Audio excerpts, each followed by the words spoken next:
d'entrée de jeu, qu'est-ce qu'on avait d'abord dit? On avait dit par rapport au DOM. On avait tout simplement dit que le DOM représente la structure d'un document HTML.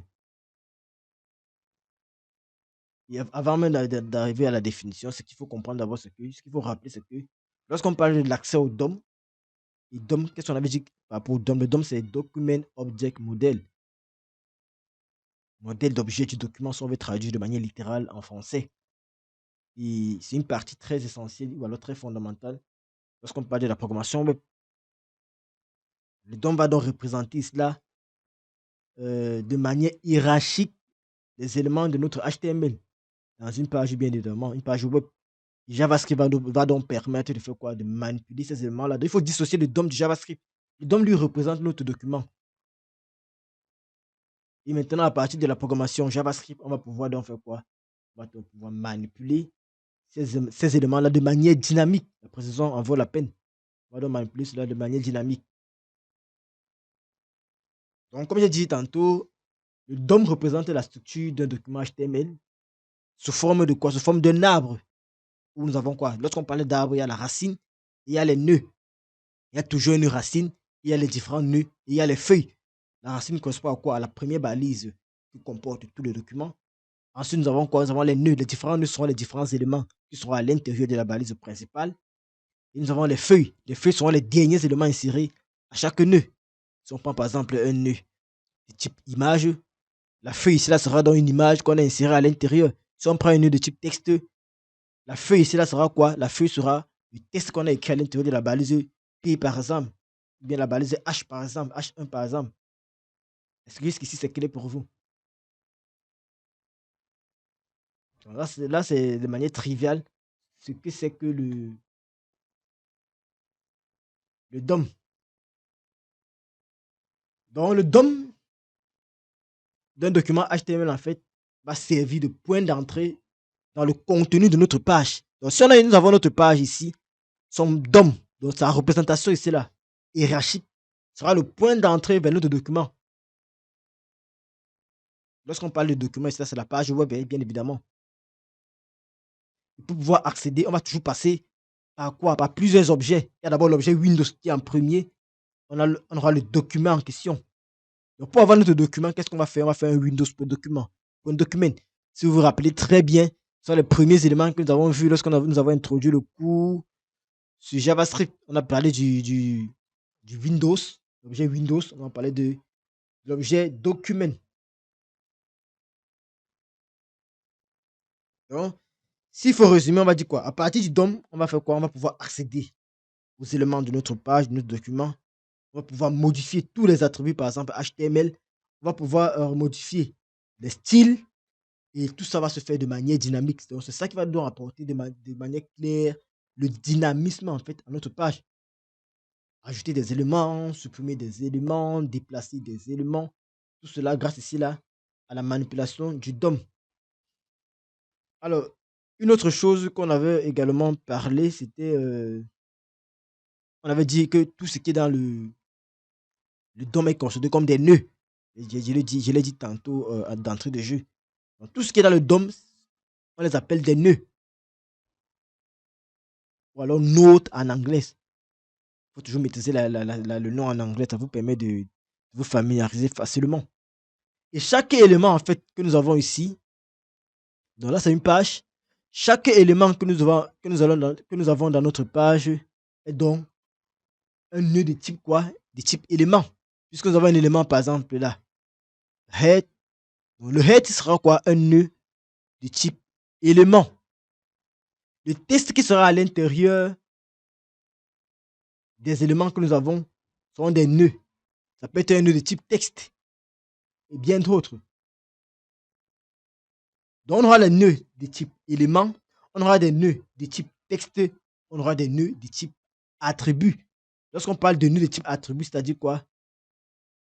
Un attribut HTML. Donc, si par exemple, nous avons, je vais venir là par exemple sur P. Prenons par exemple le cas de P. Est-ce que vous voyez ce paragraphe-ci? Correctement, donc c'est mieux que je vienne directement ici avec lui. Donc, si j'ai mon paragraphe P, il soit un conteneur. La classe ci est égale à quoi? À texte. Donc, on va donc dire quoi?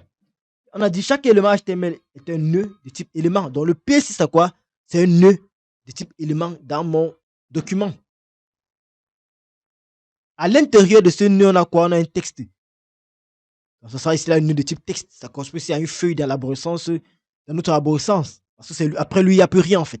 C'est le dernier élément de la hiérarchie. Si on prend le P comme étant la racine, alors à sa feuille, on a quoi? Il est à la racine, il est le nœud, et à l'intérieur, on a quoi? On a un texte. Puisque c'est un élément déjà qu'on ne peut plus insérer un autre élément à l'intérieur, il sera directement considéré comme une feuille. Et là, dans ce cas, par exemple, on va dire que c'est un nœud de type texte. Sur le même élément P, qu'est-ce que nous avons? Nous avons ici là une classe qui s'appelle texte. On va donc dire là que c'est quoi? Que c'est un attribut. On a dit quoi? Chaque attribut, en fait, HTML est un nœud de type attribut. Donc là, ce sera un nœud de type attribut. Donc la classe ici, par exemple, ici là, sera un nœud de type attribut. Également, s'il y a les commentaires dans notre paragraphe, comme par exemple ici là, ça c'est un nœud de type comment, commenter. Le plus souvent, on appelle ça en anglais. On aura les éléments. Donc dans le DOM, on aura quoi? On aura les éléments, on aura les textes, on aura les attributs, on aura les comment. Bien évidemment, le nœud le plus haut de la hiérarchie va s'appeler quoi? Je l'ai dit tout à l'heure. La racine. Ce sera la racine de notre arbre. Puisque c'est un arbre, donc à la racine, on aura quoi? Le nœud le plus haut. Ici, là, le nœud le plus haut correspond à quoi? Exactement, ça correspond bien évidemment à HTML parce que c'est le nœud le plus haut. C'est lui qui contient tous les autres éléments de la page. Donc, ça, c'est un exemple très simple en ce qui concerne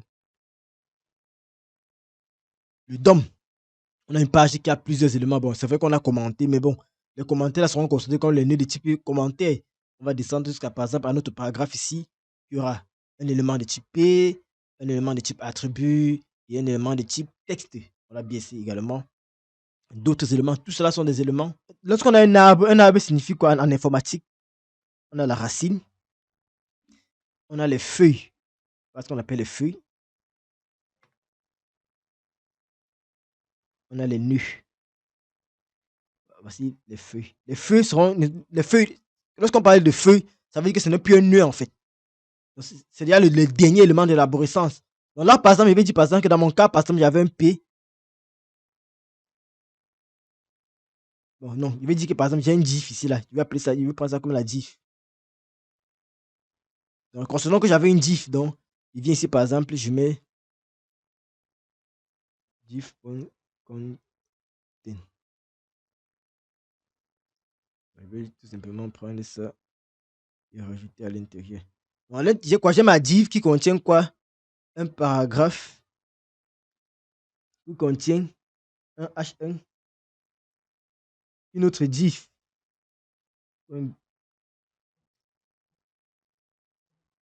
Je vais représenter donc cela. Donc, voici ma div en question qui contient quoi? Qui contient comme premier enfant une autre div et comme deuxième enfant un conteneur. Donc, les deux éléments qui contiennent là, donc, ce sont des enfants. Donc, ce sont des nœuds enfants. Donc, là, ça sera une autre div ici, là. Si ça sera mon paragraphe. Donc, voici la racine qui est la div principale. Ça, c'est la div secondaire qui est un nœud. Elle n'a pas d'enfant, donc du coup, je ne mets rien là. Ici, on a un autre paragraphe qui est un enfant. Qui est quoi? Le petit texte. Le texte correspond à quoi? On met directement le texte en question. Ça correspond au texte un conteneur.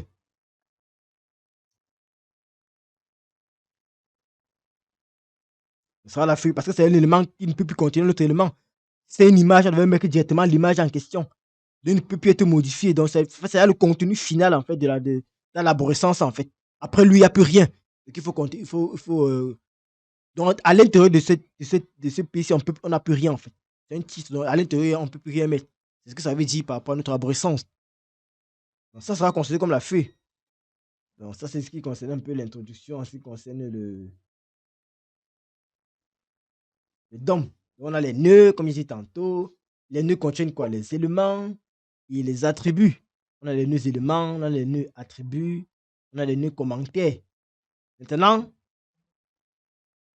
Puisqu'on travaille toujours ici avec des objets, notre document, c'est un objet, bien évidemment. C'est pour ça qu'il y avait eu besoin de rentrer d'abord. Normalement, on devait voir de ça avant. Étant donné que nous sommes en face d'un document qui est un objet JavaScript, il y a donc aussi ce qu'on appelle des méthodes et des propriétés sur ces objets-là.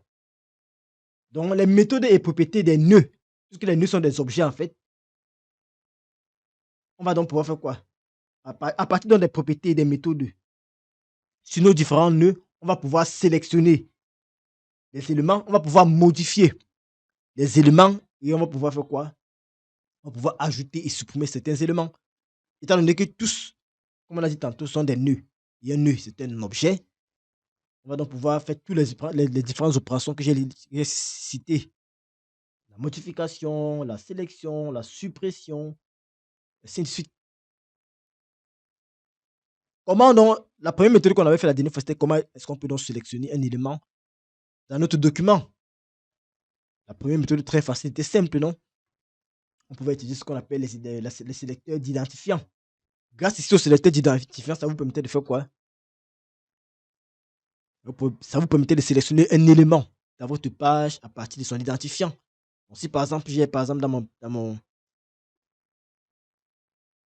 mon, dans mon document une div avec pour identifiant content, qu'est-ce qu'il peut donc faire? Il peut donc utiliser le sélecteur d'identifiant pour pouvoir sélectionner ce que je veux. À côté du sélecteur d'identifiant, on avait quoi? On avait le sélecteur de classe. Donc, il y a d'abord le sélecteur par balise. Donc, par exemple, là, dans mon paragraphe, dans mon document, qu'est-ce que j'ai la balise div. Je peux donc sélectionner ici là un paragraphe. Par exemple, j'ai un seul paragraphe dans ce cas-ci. Je peux donc sélectionner le paragraphe en question. En faisant quoi? Je vais récupérer par exemple les P. Parce qu'on fait les sélections par balise, ça veut dire qu'on va récupérer toutes les balises en question. Donc, s'il y a 5 balises de la page, ça va donc récupérer toutes ces 5 balises-là. Les query selector et query selector all font partie de ce qu'on appelle la sélection des éléments spécifiques. Ça, c'est la sélection spécifique. Il dit ceci, le sélecteur de balises. Vous ne vous rappelez pas en CSS, on a parlé des sélecteurs de balises. Exactement. Le sélecteur n'est pas un sélecteur de balises, c'est un sélecteur de balises spécifique. Donc, si vous récupérez les balises, c'est fait tout simplement lettre, par exemple, P. Et pour récupérer tous mes paragraphes, il fait tout simplement quoi? Document.get element by tag name. Lorsqu'il fait donc un get element by tag name, qu'est-ce qui se passe? Ça permet de me sélectionner toutes les balises qui ont pour nom, par exemple, P. Il peut également faire un document.write pour vous montrer ce qui s'affiche.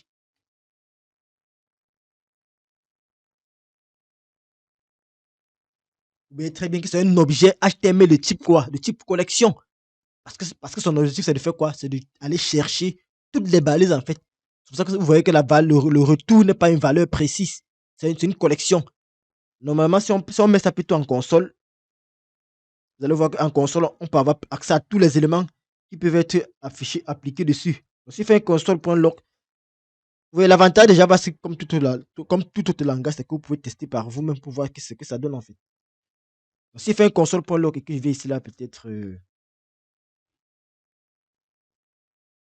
vous montrer ici, là, sur la console, est-ce que vous voyez très bien? Vous voyez quoi? On me dit que mon élément que j'ai retenu, que j'ai sélectionné, c'est quoi? C'est une collection. On me donne directement le nombre d'éléments que j'ai dans ma collection. Il me dit qu'on a un seul élément. En position 0, c'est un paragraphe qui a on a un texte, non? Donc c'est un texte qui est à l'intérieur. Oups. Et maintenant, regardez tout ce que vous pouvez appliquer dessus. Directement, il vous donne tout ce que vous pouvez faire sur ce texte-ci, en fait. Toutes les propriétés que vous pouvez appliquer sur ce texte-ci. Il vous dit même quel est son parent. Et, en fait, il vous donne également toutes les méthodes que vous pouvez appliquer dessus, en fait. C'est assez simple. Vous pouvez vous-même, à chaque fois, toujours le faire. Vous vous rassurez que vous êtes toujours sur la même longueur d'onde. Ça, c'est concernait la sélection par tag name. Alors, l'autre type de sélection, c'était quoi? La sélection par la classe. On va aller dans l'autre. Donc, si vous voulez sélectionner un élément à partir de sa classe, bien évidemment, lorsque vous sélectionnez un élément, c'est parce que vous allez donc essayer de travailler sur cet élément-là après. Donc, si vous voulez également sélectionner un class name, qu'est-ce que je fais? Même chose, let, faites tout simplement let, classe par exemple, puis estime un autre paragraphe avec une classe. Bon, oui, il avait une classe texte. Donc, qu'est-ce qu'on peut faire? On fait tout simplement quoi? Classe de notre paragraphe sera quoi? On fait tout simplement un document .get element by class name.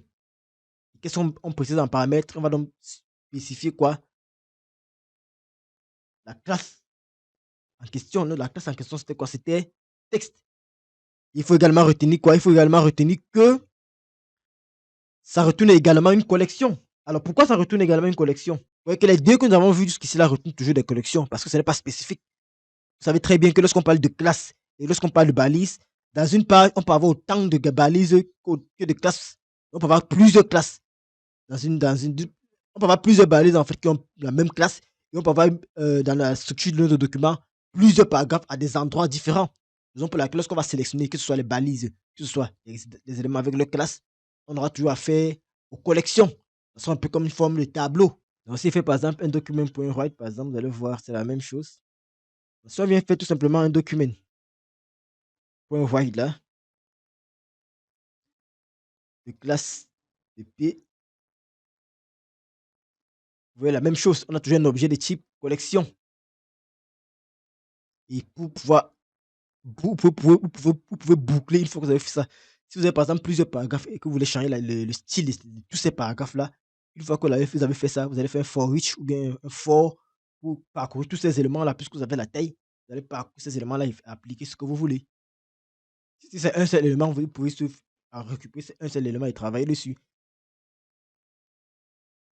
Alors, comme troisième, qu'est-ce qu'on a fait? On parlait donc maintenant des sélecteurs d'identifiants. Vous voyez que je parle en ordre pour vous montrer qu'il y a un ordre qu'il faut respecter. Il y a les sélecteurs d'identifiants. Lorsqu'on parle d'identifiants, c'est quoi? C'est la sélection de manière unique. Vous voyez que si on est d'aller de manière spécifique sur les éléments, premièrement, la première méthode de sélectionner de manière spécifique, c'est de faire quoi? C'est de faire appel au sélecteur d'ID, le sélecteur d'identifiant. Qui va donc permettre de sélectionner un élément à partir de son identifiant. Donc, considérons que par exemple,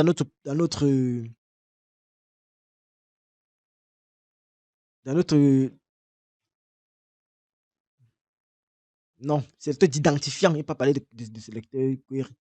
Sélecteur d'identifiant. Donc, je suppose par exemple que ça c'est. Je suppose là par exemple que j'ai ma div qui s'appelle Hero, la Hero Section. Je sais que la Hero Section dans un site web est unique. Il n'y a pas deux Hero Section. Donc, je sais que c'est plutôt ID. ID égale à Hero. Ça, c'est ma Hero Section, donc ma section en haut, principale, lorsqu'on entre sur le site. Qu'est-ce que je peux donc faire? Dans le JavaScript, c'est tout simple. Qu'est-ce qu'on fait toujours?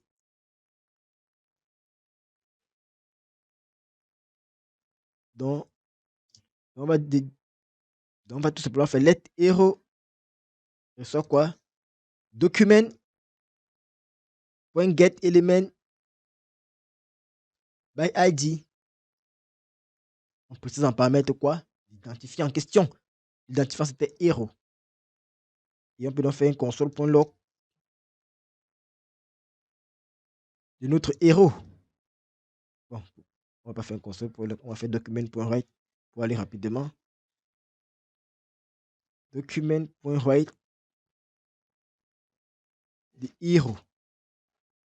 Vous voyez que quand je mets même le point virgule, ça. Bon, c'est vrai que mon auditeur le met automatiquement, mais pour vous, voyez qu'est-ce qu'on a? On a un div, un objet div. Ce n'est plus une collection. Est-ce que vous voyez la différence maintenant? On a bien également un objet, puisqu'on a dit quoi? Chaque élément de notre DOM est un objet. C'est pour ça que vous allez voir en premier, il dit quoi? Objet.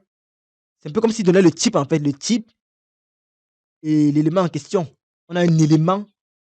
C'est plutôt un élément. Ce n'est plus une collection d'éléments. Et ça se comprend. À la différence des deux derniers que nous avons fait. Là, on a plutôt maintenant face à un élément qui est seul. Ce n'est plus une collection que ça retourne parce qu'on a ciblé de manière unique. Donc, pour vraiment voir ça, on va aller directement sur en console.log.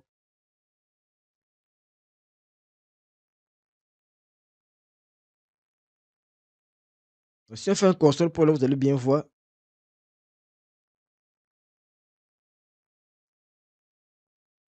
Si on fait un console.log de Hero, qu'est-ce que vous voyez?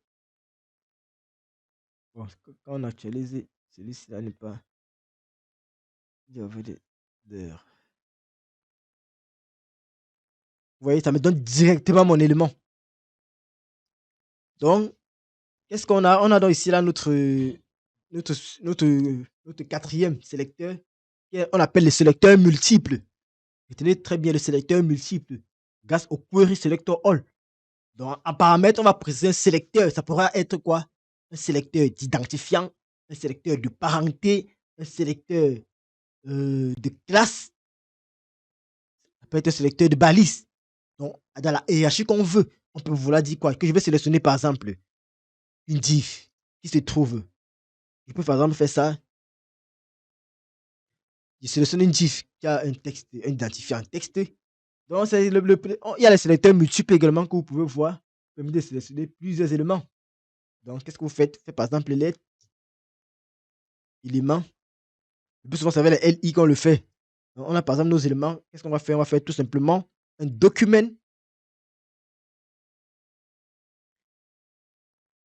.query. Document.query selector all. Donc, on sélectionne tout. On sélectionne tout quoi? On va donc préciser en paramètre quoi? Le sélecteur qui va nous permettre de sélectionner tous les éléments qu'on veut. On peut dire par exemple que si je veux sélectionner tous les éléments qui ont la classe par exemple menu. Où gérer par exemple le menu par exemple. Pour sélectionner par exemple tous les LI. Puisque par exemple mes LI peuvent avoir la classe menu. Donc, ça va donc me permettre de sélectionner tous mes différents LI. Donc avec le selector, ça vous permet de sélectionner tous les éléments en fait. Ça peut être un paragraphe, ça peut être une classe par exemple, comme j'ai dit tantôt, une classe menu. On a par exemple les LI.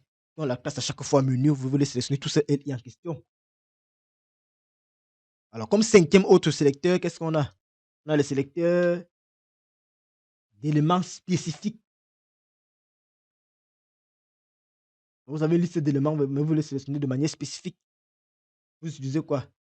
Vous utilisez par exemple le sélecteur, le select tout simplement. Donc, par exemple, il sait que dans mon paragraphe, on a plusieurs, je veux dire quoi? Il sait que j'ai une div qui a par exemple plusieurs paragraphes. Je vais donc sélectionner le premier. Qu'est-ce que je fais? Je fais tout simplement let first. Je sors quoi? Un document. .query. Selector. Je passe en paramètre quoi? Par exemple, p. Ma classe. Qu'est-ce qui va se passer? Donc, ça veut dire quoi? Je vais aller sur les paragraphes. Je vais chercher le premier paragraphe en fait qui a la classe ma classe. C'est un autre élément que nous avons vu, c'était les sélecteurs d'enfants. Est-ce que vous vous rappelez? Là, on passe déjà au sélecteur de parenté. Par exemple, je peux vous dire par exemple que bon, sélectionnez-moi tous les éléments LI, par exemple, enfant, de l'élément avec l'ID, par exemple, avec l'ID, par exemple, menu. Sachant que c'est que dans les LI, j'aurai par exemple des éléments. Ou alors dans un UL, j'ai les éléments. Je peux vous dire, faites-moi une sélection qui permet de sélectionner tous les éléments LI, enfant, de l'élément avec pour ID, par exemple, héros. Pour être assez concret, on va aller dans notre document. Par exemple, je vais déclarer un UL qui aura pour identifiant ma liste. Donc, on va dire par exemple tout simplement liste. Un dièse liste. UL.list. Après, il fait un LI fois 3. On va avoir 3 LI. Et à chaque LI, je vais mettre élément. Je vais mettre là, élément 1. Ici, j'aurai élément 1, élément 2 et élément 3. OK. Qu'est-ce que je veux? Je veux par exemple que vous faites quoi? Je veux ici là que vous me sélectionnez tous les éléments LI enfant de l'élément qui a pour identifiant ma liste. Alors si on veut sélectionner, c'est très simple. La première des choses, qu'est-ce qu'on a dit? Sélectionner tous les éléments LI, enfant avec l'a dit ma liste. La première chose, c'est de sélectionner d'abord les l'identifiant en question et après vous et à partir de ces identifiants-là, vous sélectionnez les LI.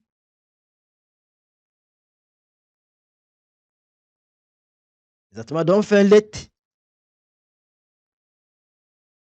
child, vous dites enfant, bon, on va laisser enfant comme vous avez dit.